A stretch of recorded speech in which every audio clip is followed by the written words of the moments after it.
परमात्मने नमः। ओम भगवत्यै नमः। आए पूर्व की भांति मार्च 2026 माह के राशिफल पर विचार करते हैं। आए सिंह राशि के जातकों पर विचार करें। सिंह राशि के जातकों के लिए मार्च 2026 का महीना मंगलमय है। तारीख 13 मार्च 2026 तक राशि स्वामी सूर्य की इस राशि पर स्वगृह दृष्टि रहने से आय के साधनों में वृद्धि होगी, मान सम्मान बढ़ेगा, प्रयास करने से बिगड़े काम बन जाएंगे। लेकिन केतु के प्रभाव के कारण अशांति भी रहेगी। 14 मार्च 2026 से सूर्य अष्टमस्थ होने से फिर विघ्न बाधाएं बढ़ेगी, स्वास्थ्य संबंधी चिंता भी रहेगी। सूर्य की उपासना लाभकारी है।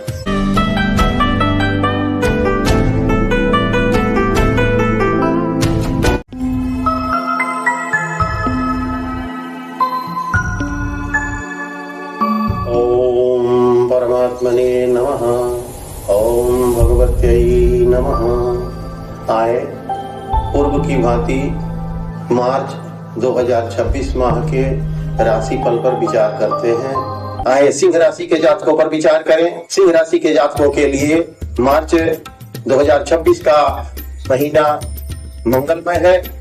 तारीख 13 मार्च 2026 तक राशि स्वामी सूर्य की इस राशि पर स्वगृह दृष्टि रहने से आय के साधनों में वृद्धि होगी, मान सम्मान बढ़ेगा, प्रयास करने से बिगड़े काम बन जाएंगे। लेकिन केतु के प्रभाव के कारण अशांति भी रहेगी।